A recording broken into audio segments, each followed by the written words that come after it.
This is something special for you.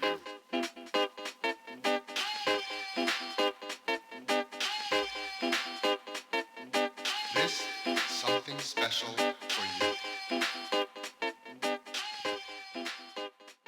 Okay, hello guys, welcome to DMR. So we're going to start things back, we're going to roll it all the way back.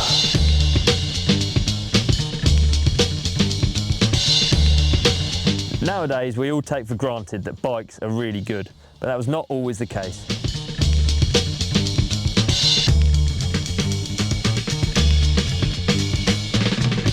This film is about the evolution of DMR that both helped drive the scene we love forwards and help raise the bar for products that we have today.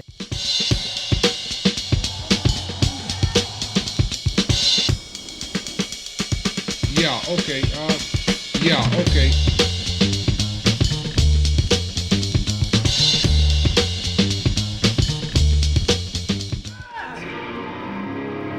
In '95, Jason McCrory was first seen riding a bike like no one had really witnessed in the UK. When Jason was at his absolute peak, there hadn't really been anyone that successful or anyone to sort of inspire in the same way. And unfortunately, we lost Jason 30 years ago.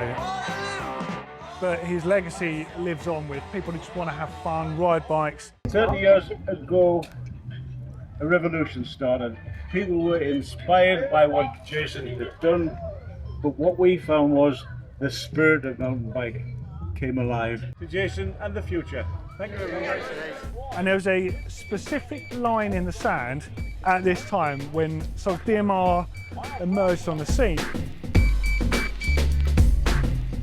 At the same time, independent movies and magazines were bringing underground happenings of the DH and jump scene to life for thousands of inspired riders. Many looking for more potential from parts and frame upgrades that brands like DMR could offer. The once kooky looking MTB scene was now something with a much broader appeal. Hi, I'm Damien Mason from DMR. I'm the DN in DMR. And I'm Matt Riley. I'm the MR In DMR. And it was a guy who randomly came up to him and said he had an original, and they did a bit of bartering and they got the original packet back. So there we go, food for thought. So then quickly moving on. Okay, so Deeks is on, go. Ready, go.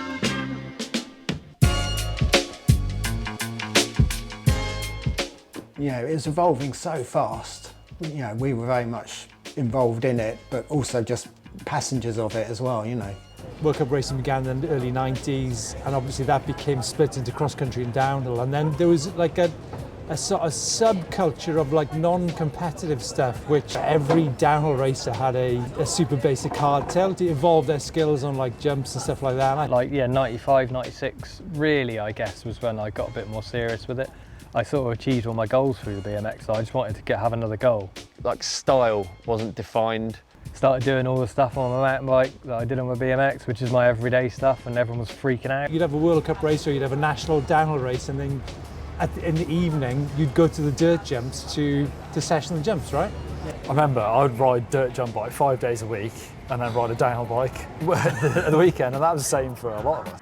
Yeah, well, it was going from that rayon lycra stuff that everybody wore to we were kind of changing it in regards to people running moto gear. I mean, they made products that were affordable and usable, and everybody kind of realized that that was what they needed to do, you know, the non-road cycling thing or the non-techie cycling thing. You had a pair of flat pedals that stuck to your feet at an affordable price. A Cindercone cross-country bike, which I got like forks that were too long for. I was too small for it. It was 26-inch.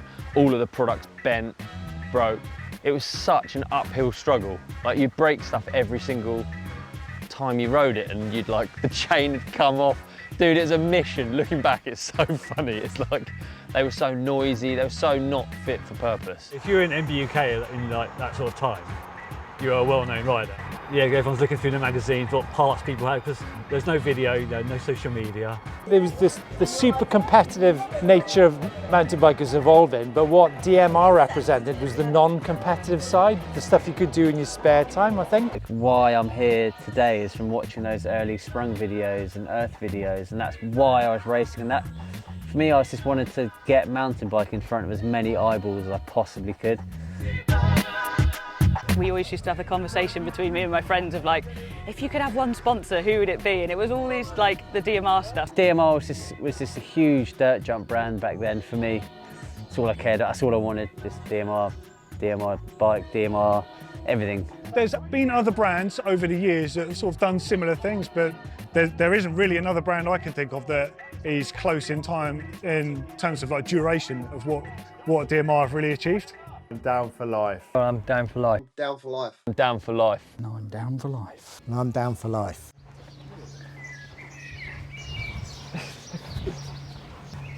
Then this was the bunker where we were for. Yeah. DMR was in like a little bloody shoebox of a room making pedals, you know. That's where they first started. I remember them back in the day when I first used to go out to the BMX shop. And then this is where it all started. We were based out of the back of the BMX shop, which was on a motocross track. There's no master plan, there's no grand plan, it's just organic. So there was lots of messing about on the motocross track and BMX bikes and mountain bikes. And it's when you realise that actually a motorbike is more suitable for a motocross track. Yeah. Spent a lot of time secondary school together, riding bikes, messing around, riding motorbikes when we were 16, 17. BMX was always something in my background, and I was sort of into all the mid-school dirt jump thing coming along with S&M and all that. We were both out in Taiwan for nearly 2 years. We knew the mountain bike industry and the factories and the people, so we knew that was there.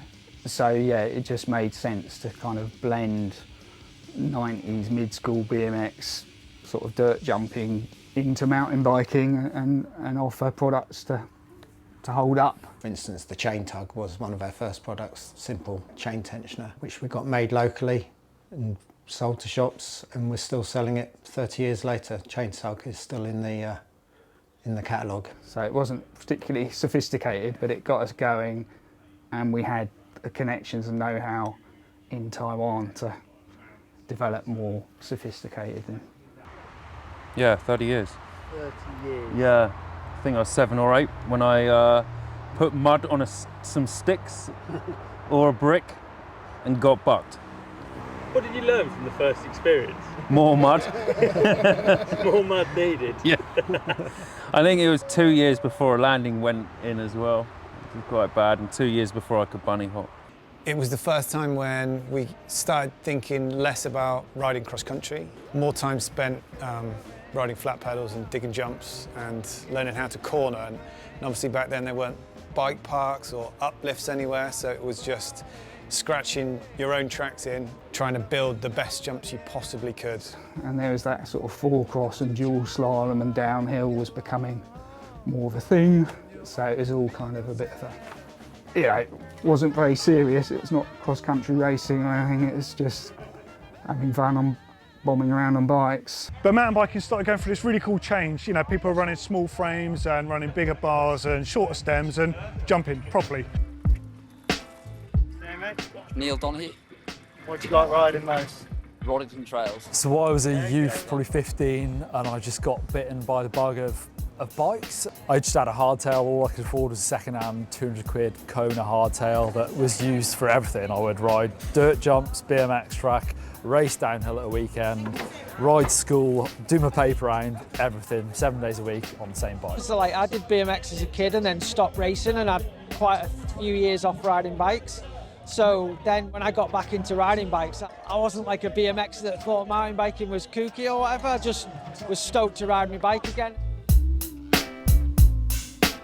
And in that era, having a bit of BMX skills was good for mountain biking because a lot of mountain bikers hadn't done that. So it was kind of a good time for me to do it. It was all pretty new and exciting. There wasn't really like a pathway. There wasn't, you know, social media didn't exist. The magazines were the thing to be in. You know, if you wanted to be recognised, that was your coverage, and it's pretty much it. There was a few videos. That seemed fairly unobtainable, really, to the average kid. I was pretty much like a little shit that lived on a council estate, and kids rode mopeds and motorbikes around and caused trouble. And there were these jumps out at Upgrade, out where DMR is. I was on like a 100-pound mountain bike that my friends were into mountain biking and I really wasn't, and I kind of just sort of got into it, and that's where we met Paul Bliss and Jerry Dyer that time when I did the Dirt magazine stuff, and I kind of all snowballed from there, Dirt came along, that changed everything, and that was just, I identified with Dirt magazine. Dirt magazine first appeared and there were dirt jumps in there, and there was literally an instant transformation in what happened in mountain biking. Dirt was like bi-monthly, so man, you would read the living out of it. Every 2 months you would get this thing, and I'd just know, I knew every price of every product, I knew every single race result. Would I get a photo in a magazine from a race? You know, you'd go to a race and you'd maybe put in a decent ride, and then you'd be like, you'd wait till the next month, and then you'd be like, did I make it? Did I make it? You know, DMR was in the magazine, so people got inspired by the dirt jumps and the basic hardtails and how accessible they were. Classic V8 in '99, and then we move it on. 95, I would have had the crap pedals the bike came with, put toe clips on, realised I couldn't ride downhill on toe clips, bought SBDs, realised straight away that's not for me, hated it, so I had to buy flat pedals, and back then there really wasn't much choice. I'd grown up lusting after Shimano DX pedals, and they'd finished by then, you couldn't buy them anymore. I just used my BMX flat pedals on my mountain bike. A lot of people were clipped in back then, there wasn't many people on flats, I guess, and the flats that were available were pretty bad, to be fair, at the time. So there was an obvious sort of need for a good flat pedal that would survive in the UK with proper sealed bearings, something you could tune, something a bit lighter, a bit nicer. So we started on that path and developed our own pedal body. The faster riders were from BMX backgrounds because they could do the jumps and all that stuff. So they wanted flat pedals, they didn't want to be clipped in. You know, I started racing and everyone was like clipped in and stuff, and I was like, what? I didn't even know what they were. And then Chico had started running DMR pedals, and he said, do you want to ride some of these pedals? And I was like, yeah, they look cool, they're like Shimano DX. So I started racing on the DMRs, and I was doing well on the flat pedals. Things doing all my BMX tricks on a mountain bike sort of got me a bit more notice than anyone else at the time, I guess. So Matt and Day saw that and yeah, just flowed me some pedals and stuff. So it took a while, and it was a big step for us to invest in tooling at that point. We risked everything, put everything on the line. Quite a lot on the line, but we were pretty confident that there was a need and a desire out there. The pedals I wanted V8s or V12s. Realistically, V8s, V12s were like out of my budget at the time. And we had 2 price points because we always wanted to keep stuff affordable. But then even the V8s were out of my budget as well. So then I did get the speed guide. Do you remember the speed guide? And we were already doing chain devices and things like that, which were made in the UK, but nothing on that kind of volume or scale that the pedal became. And I bought a red set of V8s, and they very much took pride of place on my bike. DMR V8s, that was it, bought a set. Got first place in a Ribena competition and won a 24-inch bike. And the first thing I did was go to Evans and put some V8 pedals on it. That was the first thing. There we were, thinking we were the boy with our brand new big flat pedals. So yeah, once that got going, it gave us more confidence and literally more cash flow and stability to start doing other things to fill in around us. And then the first jump specific thing when I realised this bike was not up to it was I bought a DMR Trailstars, so with my own money. Chrome Trailstar with red graphics. I've been looking on eBay recently. I kind of want one to stick on my wall. It's so sad. 4130 chrome OLLY frames, definitely heavily influenced by the way that you would ride BMX bikes, I say especially with stuff like trails. They gave me a Trailstar.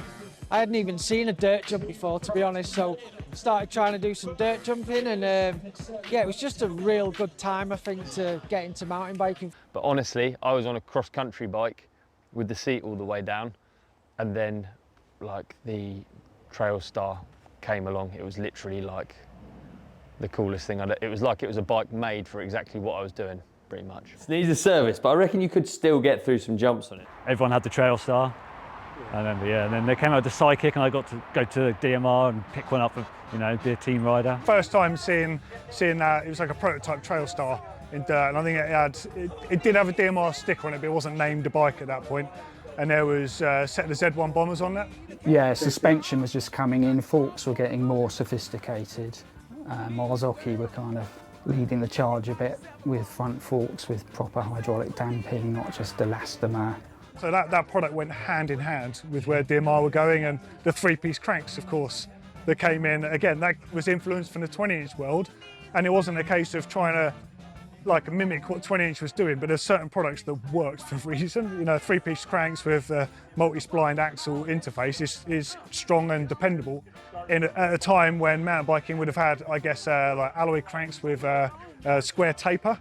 And although they're okay, if you have one bad crash or rode with a crank loose, that's it, crank's done. Yeah, I got scars from square taper cranks. So then BMX cranks were naturally, like all of these little things that they took from, like it sounds stupid, horizontal dropouts.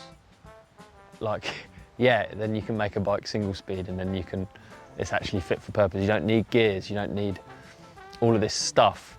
So it was like really like simplifying it to make it work for what all of us were already doing, I guess. DMR was a dirt jump frame brand for me at the beginning. That's how, it wasn't a component brand for me at the beginning, it was a frame that you had a DMR jump frame. I had a Sidekick and my brother had the Rhythm. Yeah, white Sidekick with gold graphics on it, I think. Yeah. That quickly for me progressed on to pretty much from ending the last dirt jump set, we'd always do like a little turn, like what we call a cutty now. Like me and Ollie would just do like a little cutty at the end of a turn. And then we're like, shit, dude, going around corners is well fun. Oh, I heard you can race downhill, like you can do this race down. So then we started doing little downer races and literally progressed from there. A jump bike was like, I don't know, £500 all in back then, and the full suspension was £1,500. And one I could ride in 3 months of paper rounds, and the other one was a year away, so that's bad maths, 9 months, but it's annoying. I can't have bad maths on film. It was me and Luke Smith started riding for them in 2000, and he was like, do you remember he was real motocrossy? Real motocross influence, I was like a real sort of BMX influence. They started doing a 24 specific frame called the Rhythm, which I like had a little hand in. Yeah. And I started riding that, and so I was like, you know, all my riders that I looked up to were BMXers, and I was riding. So I started riding the 24. Yeah, it was awesome. Yeah.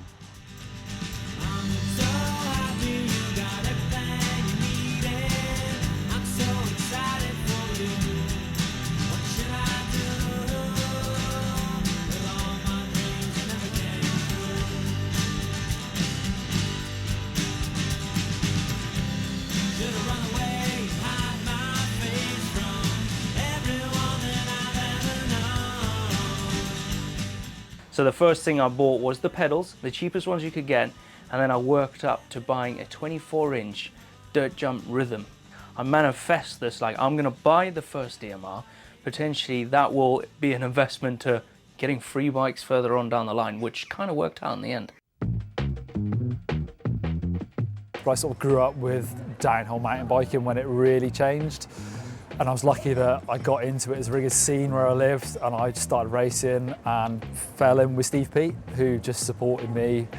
That was the start of Royal Racing and him looking after some kids. So he got me a bike, got me the kit I needed, gave me the advice, and I just started into World Cup downhill and sort of didn't look back from there.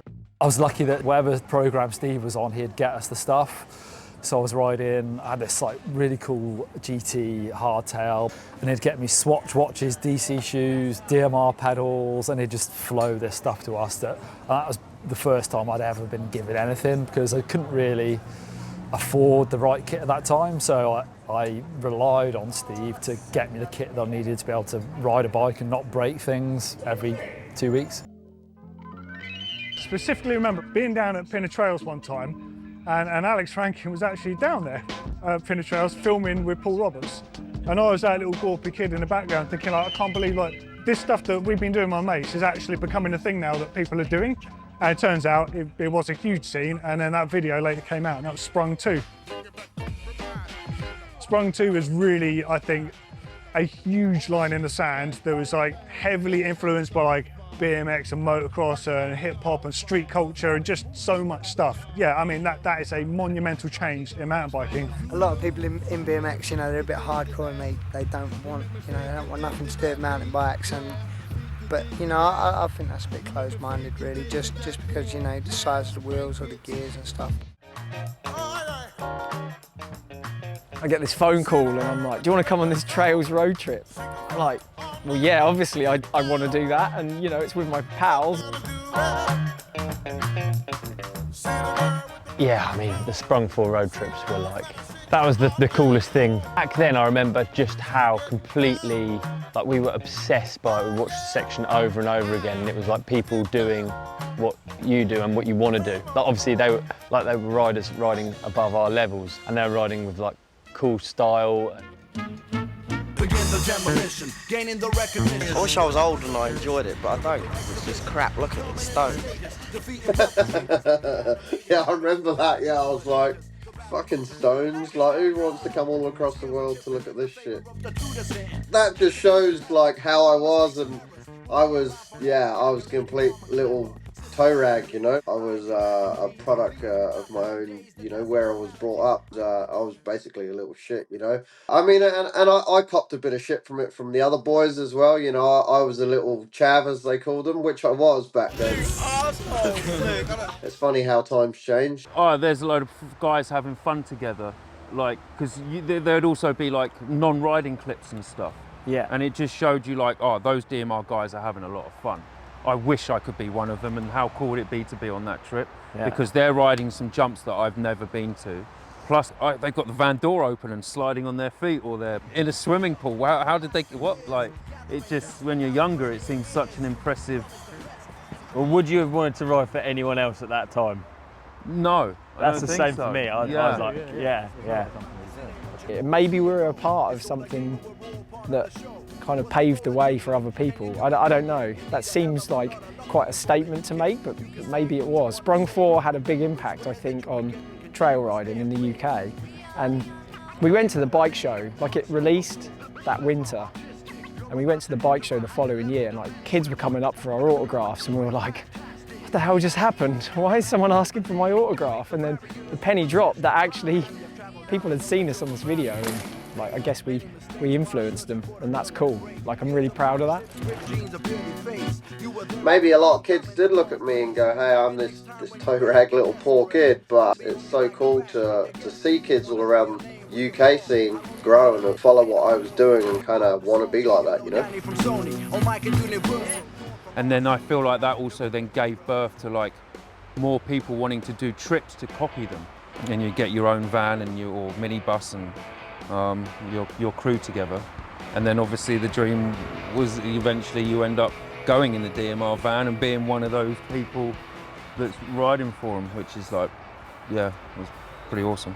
Trips were coming around because they would come and stop at all the spots. Like, I live in the middle of all of these trail spots, as DMR is.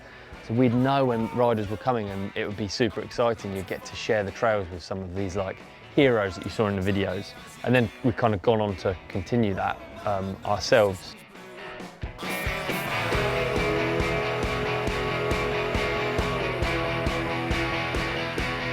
Dirt jumping was like an urban fringe thing, as well as, you know, if you go to a mountain bike race, you'd normally be in like middle of nowhere. Whereas in every kind of, I remember going to the Midlands, and there was probably like the best for it. There was so many jumps there, wasn't there? In the middle of housing estate. When you dig your own trails, you sort of like, all respect is based on who's put work in, and so everyone's cool. It doesn't matter if you're on a penny farthing or a micro scooter. Whereas when we went to other spots, it was like, it was like the first time I realised that mountain biking wasn't really like widely viewed as cool, I guess. If people come to somebody's trails, you know, they've got to respect the work that other people put in. You know, you can't just go somewhere and blow out somebody's landings and then, you know, and be gone. Or you can't just turn up at someone's trails, you know, and all the locals there, and then don't speak to no one. you were banned from trails if you went there on a mountain bike. There was like no mountain bikes allowed. It was BMXs only allowed at trails. So we kind of, and back then it was 24-inch wheels. I run 24-inch wheels, so it was kind of, we were proving to the BMXs, hey, don't ban us from the trails because we ride a mountain bike. Ban us from the trails because we can't jump your jumps, you know. But if I can jump all the jumps better than you, shut the fuck up, you know. We were riding dirt jumps with mostly just BMXers, and locally we were accepted because we'd built a load of stuff and we just rode with the BMXers, and so where I lived, there was no like divide, and nowadays there's no real divide, but back then there was some real salt being thrown around, and you turn up on a mountain bike and you were not welcome, and you would literally be spat on. It was ridiculous to think about in that way, but that's kind of how it was. I used to always get shit at trails for mountain bikes and bike shows and stuff, yeah, all the time. Like some of the established BMXers, as it were, just giving me shit. But it's like, I see them riding mountain bikes now, you know? I was lucky because I got a job at a skate park, so I was allowed in there and I had indoor trails. And the BMXers used to go, oh, you shouldn't be riding these, but I'm like, I literally built them. Yeah. I've had stones thrown at me from BMX riders. Yeah. Just for being a mountain biker.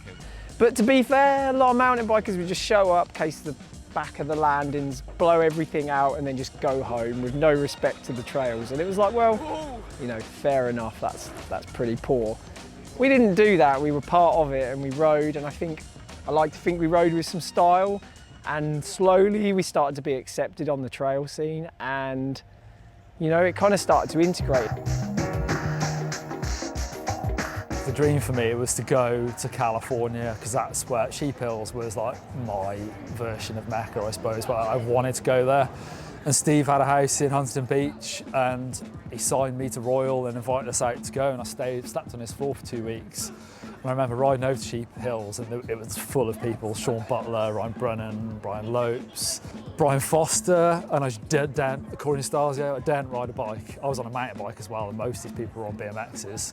So I remember being jet lagged, and we woke up at 6 o'clock next morning, rode straight out to Sheep Hills when no one was there, and just rode everything so that when people showed up, at least we weren't casing the hell out of all these jumps. When my woman's mouth feels silk, she put it on me.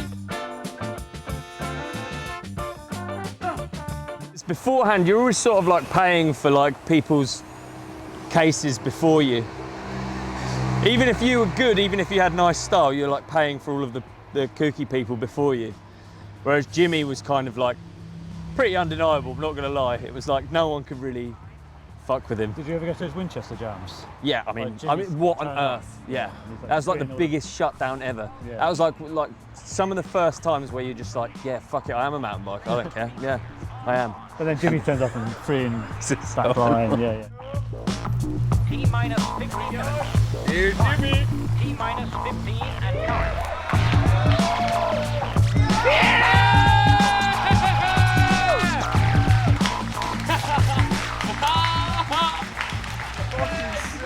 And that opened up a lot of like things. Before there was a bit of rivalry between the BMX and yeah, a bit of salt and stuff, a bit of banter, and some of it real, some of it banter. But yeah, and he opened up a lot of things, I think, for the mountain bike side of things. Like everyone knew that, you know, we could do all the tricks, or I could do all the tricks, and Jimmy really sort of opened up. I think personally, like the backline threes over the last two or whatever.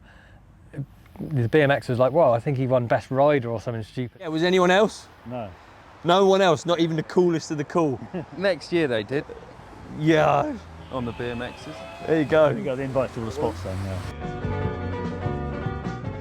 Dirt jumps and trails kind of originated from BMX. So, like, if you were to be given the bikes that I saw Rob Warner and Steve Peat using in chain spotting, and you tried to ride them on these jumps, it'd be an effort. The top tube would be in the way, the saddle would be in the way, the wheels would probably have so much sponge in them when you go to pump, and all the jumps were a lot tighter back then, so it'd have been probably quite full on. And I guess maybe at the time they didn't quite understand the etiquette that was maybe required or needed, not to upset the BMX locals, I guess. But yeah, it wasn't, it could be quite harsh at times, and it didn't stop me. They were all nice enough on the whole that I carried on, and Now, I'd argue, especially here and in Europe, it's fantastic. You go to most dirt jumps now in 2025, and most of the guys are riding dirt jump bikes. They're not riding BMXs. You get a few guys there on BMXs, but the majority is the mountain bike.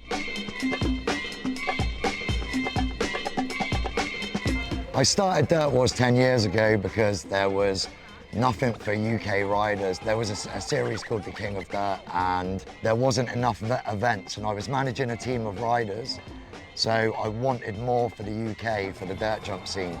There's a lot of guys who've come through the ranks and attained their professional status and their European comp status starting from Dirt Wars. Tom Eisted was a BMX professional rider. He then chose to switch over to mountain bikes and then became a professional mountain bike rider. First time I ever come across the DMR lot was when they used to do the DMR road trips down to the track. I would have been there on a BMX while they were there doing all the stuff on the bigger jumps. All the old boys like Reynolds, Ollie, all of those boys would come down. Yeah, it was very impressive to watch, especially because they were at the top of their game back then as well. So it was all like the flip whips and super flips and double flips were all going down, and I was just like, wow, this is insane. But I was still fully deep into the BMX world, so I was lucky enough to be given a dirt jump bike. So I started tiptoeing with the Dirt Wars stuff. And I was lucky enough to get an invite to some of the Fest Series events. So I went to do that on some bigger jumps. And then I kind of forgot the BMX and just moved fully into slopestyle. The evolution of dirt jumping slopestyle was evolving very quickly when this group of riders came in from the UK. So myself, Sam Pilgrim, Sam Reynolds, which actually was signed on exactly the same time as me when we joined DMR. And from there, it was an absolute rocket ship into the stratosphere, with dirt jumping not just being dirt jumping in your local spots in the woods, it became more global or European as such, because a lot of riders from the US were coming over to Europe to compete in the Nissan Qashqai, which was a slopestyle event, bringing slopestyle dirt jumping to the city, to the wider audience, which was incredible at the time. It was the evolution of dirt jumping becoming more of a spectator sport and more of a bigger thing, a bigger genre of mountain biking. So we were right at the beginning of all of this. It was an incredible position to be in at the sport of that time, where you were doing little dirt jump competitions, and then you started to evolve, and then you went into the European contest, and then we were going as far as, you know, Canada and America, and it was great. Boiled down to where it is now, what we did back then is help the sport evolve, and obviously the business and everything and the competition started to evolve as well. So yeah, BMX is definitely the pinnacle of what can be done on a bicycle, I think, personally. But the ramps, because of the size they have to use for the Olympic stuff, for the more progressive riders, they're limited to how big they can go. But with the mountain biking stuff can get so much bigger, you've got so much more airtime, and the facilities are so much better, that I think the progression in mountain biking is so much higher now. Like the level of tricks we do are higher, if not more difficult than they do on the BMX, just because we've got more airtime.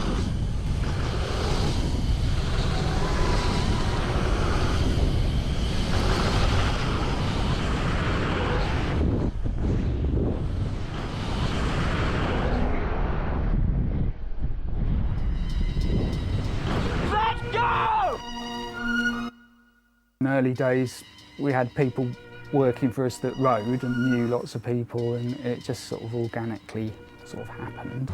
We had team managers that were in it, didn't we? Tom Lang. We had like Tom Lang, who was literally down the trail. Yeah, that must have really helped. Mama Lang would be proud. I've done alright. I'm riding my mountain bike. But like DMR's been always very good at getting, like, not only supporting up and coming riders, but getting the right riders on there.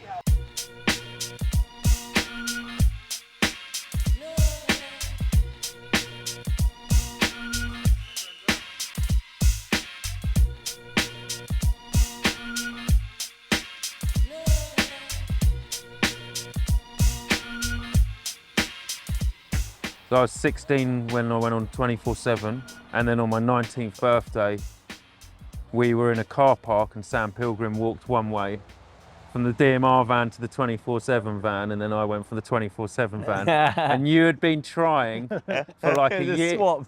We did a straight swap. And you'd been trying for like a year, well, basically the whole time I joined for DMR, 24/7, you were like, you need to ride for DMR, dude, it'll be so much better. Yeah. And it was like that trip, you like ramped it up like tenfold. It was like, join DMR, join DMR, join DMR, join DMR. The scene had changed. I think you didn't need to be a racer anymore just to be sponsored. Like, you know, there was a different path. But I just feel like up to that point, there was just no one who could just ride a bike and not compete in some sort of competition. Yeah. And it was so nice that I could ride and dig trails. I literally couldn't produce anything for other than at the sandy spots in the winter, and I wasn't out a lot because I was digging. That I could only produce half of the year, but it didn't matter, and I wouldn't do a contest, it didn't matter. Yeah. Through not wanting to do contests, DMR let me just focus on pictures or just focus on video parts or vlogs or whatever it is. It's just kind of bringing people along for the ride, I guess. No, so there's so many more possibilities, and I think more ways to put your stamp on it now, which I think it's quite exciting, you know, like it doesn't necessarily matter about competition results and race results maybe as much as it used to, you know. If you're doing something different in the woods that no one else is doing, you know, like people are gonna get behind it. Got out of the competitions, I started bringing more awareness to media, digital media, YouTube at the time. There wasn't even Instagram, but there was Facebook and stuff, and then that all kicked off. And then there's like a social media era, and like it's basically the same thing. You're enjoying yourself on your bike, whether you're using like someone else to document it or whether you're just doing it like point and shoot on a GoPro. We said f***ing roll it! Oi, oi. Content creation sounds so cheesy. In short, it's me documenting my trips away on holiday with the lads, and that's almost like how I've almost made it my job now. I still love racing, I still want to try and be as fast as I possibly can, but at the same time, as I've got older, I just realised the fortunate position I'm in to go and ride some amazing places with some very good mates, and I want to try and make it last for as long as I physically can until, you know, it's not happening. Even if I wasn't doing it as a professional rider, I'd still be doing it. Tired, hungry, lonely, country music on the radio. So me and Alex were comparing camera notes, and this is the go-to, either that and that. That is me going around the world filming the various vlogs, and if you're lucky, if I want to be a bit more professional, I use the handhold, literally a GoPro, an iPhone, an iMovie, done. Happy days. Oh, here he is, Vloggy Vernon.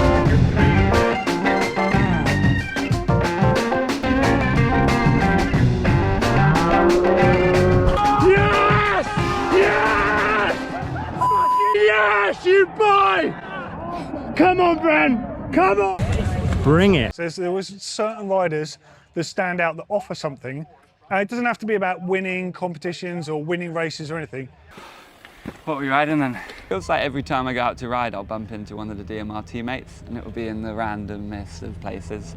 But yeah, we've got such a stacked group or crew of mates riding.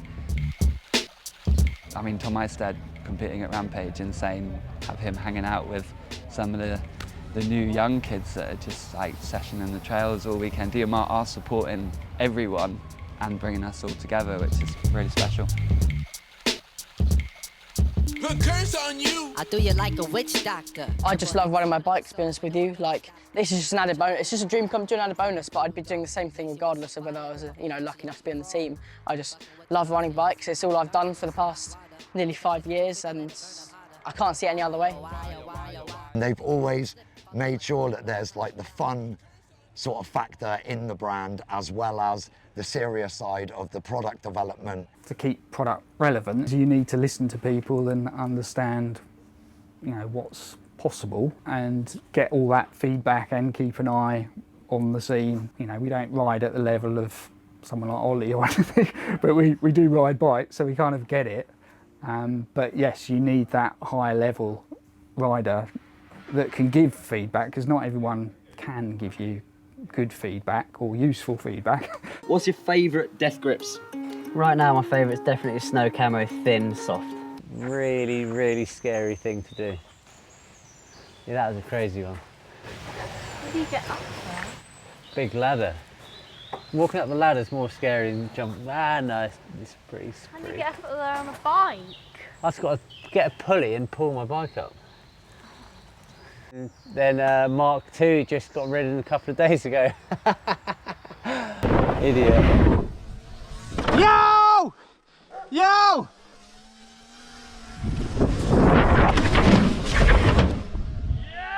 I wasn't so connected with DMR. I was on Honda and then I was on Specialized, and those guys didn't use DMR stuff. And then when I got a bit further into my career, I just was desperate to team back up with them. Brandon really does resonate with so many people, you know, just from the World Cup teams to Rampage to the Death Grip films to his social media. Between me and Ollie and DMR, we invented the Death Grip, and that's something I'm pretty proud of to this day. What do you think has been the biggest success of your career? DMR Death Grips. I go to the World Cup now and there's so many boys on the World Cup circuit using the DMR Death Grip. Even like riders that can't use them will use them, just put a different end cap on it. A lot of time, a lot of research, a lot of man hours into getting that grip to where we wanted it.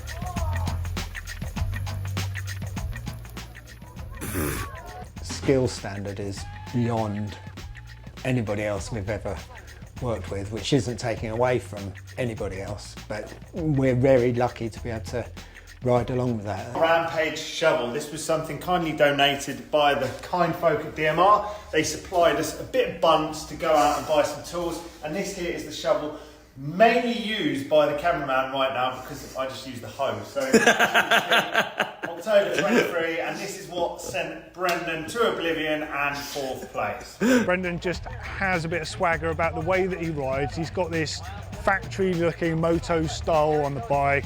When you're in racing, that's all you care about. That's the only thing on your mind the entire time. And then when I snapped my ACL really, and I started to not being able to get in the top 10 as easy, I wanted to diversify a bit.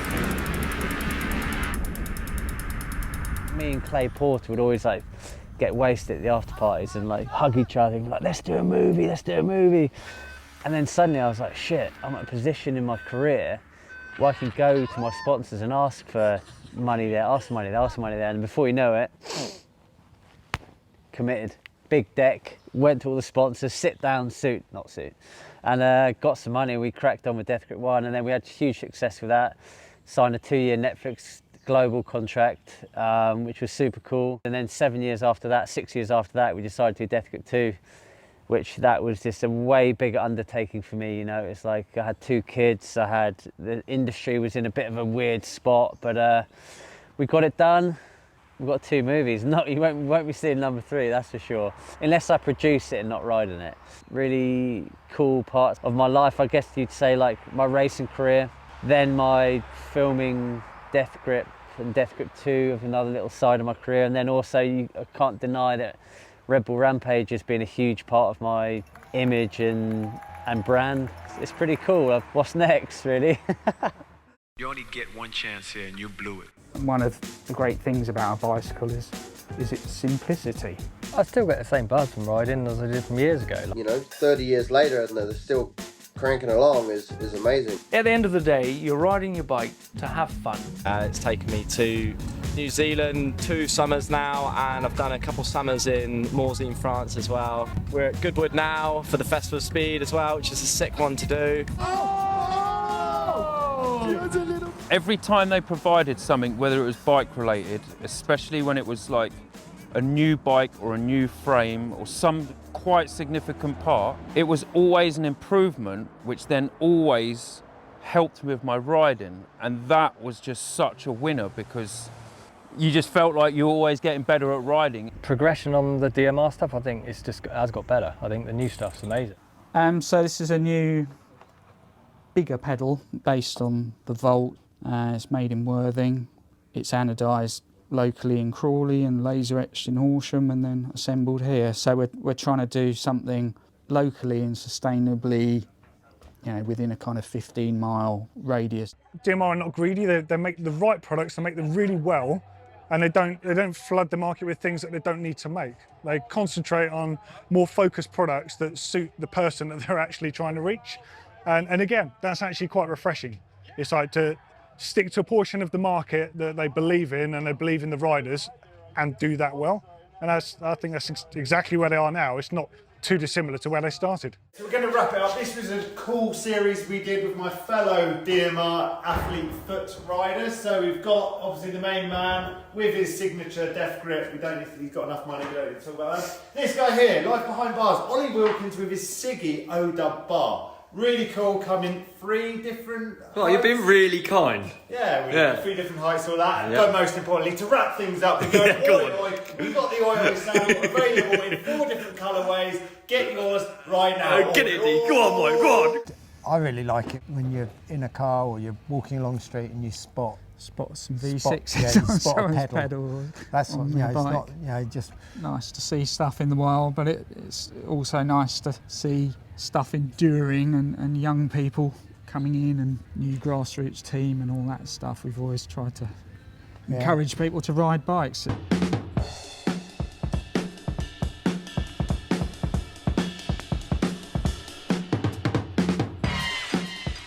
Bust that groove.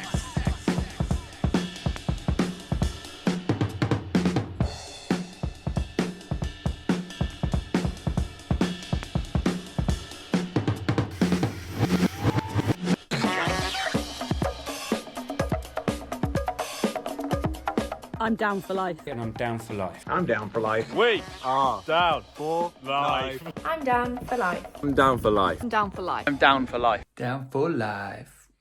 That's good, so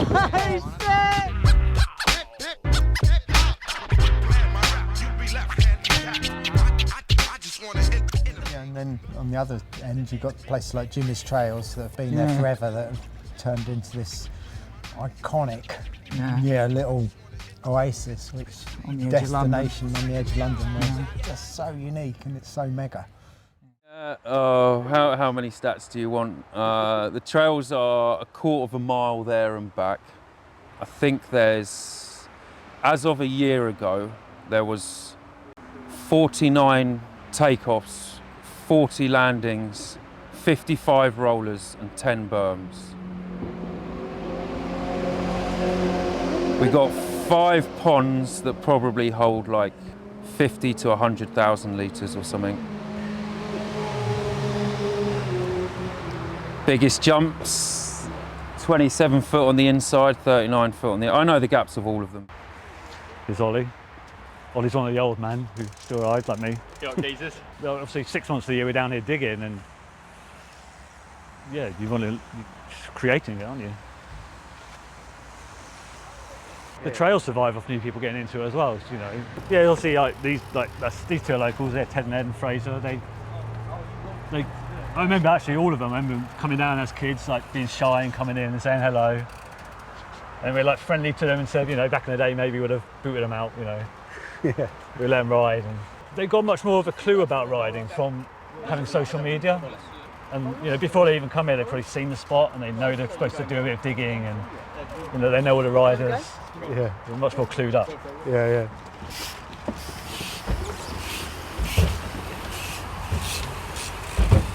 Fours down here, it's got a little sort of spot in the world where everyone has 24s. Best wheel size. Don't listen to the industry, basically. That's all Jimmy's influence, the 24. Is it? Yeah. They all grew up watching Jimmy boosting and going higher than everyone. Right. Yeah. That's a ride perfectly to start with, but then the finishing and all the edges just make it look perfect, Yeah. And we put a lot of effort into all the bushes, all the greenery. Yeah. Loads of that goes on. As a local here, I'm in the minority on the BMX. I think they all look up to the 24 as an easier bike to ride and just start riding that. Yeah. Like the BMXers, you see John Robinson there, he's in his 40s like me. Yeah. I think all the BMXers are over 30. The kids are all on 24s. You obviously get a lot of coming out down here and sort of staying involved with the scene, but obviously you've sort of unfortunately not able to ride so much at all. Yeah, obviously it's for me a big deal and been really annoying having to adjust. But then at the same time I've put like, I don't know, whatever it is, 2/3 of my life into this place, and it's quite important that I don't want to see it go to waste, and more importantly, bring enjoyment to other people. So, and it's quite fun, like all these riders that were 14 or 12 years ago are now 30, and there's still new ones coming through, and some that are in their 20s and some that are still in their teenage years, and they still, because I always never forget that feeling of what you get when you get through a line for the first time, or land a trick on a jump that you've always thought about, and it's especially from, I don't know, you've seen it in a magazine, seen another rider do it, and it's pretty special. And to have like a crew that feels like you've got like another small family kind of thing, where everyone's like on the same wavelength. We all love the jumps, we all love coming down, and then you still get people from all around the world and pro riders, and you see old friends and meet new people. It's good. Yeah. Generally, dirt jumpers ride a shorter course with less jumps that are less technical, so they can focus on doing tricks, I feel like, and style. But if you have to focus on style, it doesn't normally come naturally, whereas if you have trails, which is then normally a much longer course, it's more technical, more so with like, they've got bigger angles, and therefore riding a line like that creates the style without even trying, because that's how you have to ride the jumps, and then it's only when you exaggerate it that people really start to notice, and I think that's the main difference. I should mention something. It's such an obvious thing. You said, what's the difference between dirt jumps and trails? And I missed the most important thing. The most important thing is when the dirt jumpers are having fun riding the dirt jumps, learning new tricks, etc. The trails riders are often digging to make the jumps better. And that, I think, is a really big difference, because anyone who rides trails realises that they're just like a level above compared to dirt jumps in terms of riding feel, consistency, safeness, probably many other words as well, but sorry, I had to get that out. There is a lot of digging in trails, isn't there, compared to dirt jumping, and I never mentioned it. No, but dirt jumping's where it originated from. Like, I can't, like, you couldn't ride for a company back then without having to ride a contest. And the majority of the time you couldn't learn a trick without potentially learning it on a safe set of dirt jumps first and then taking it.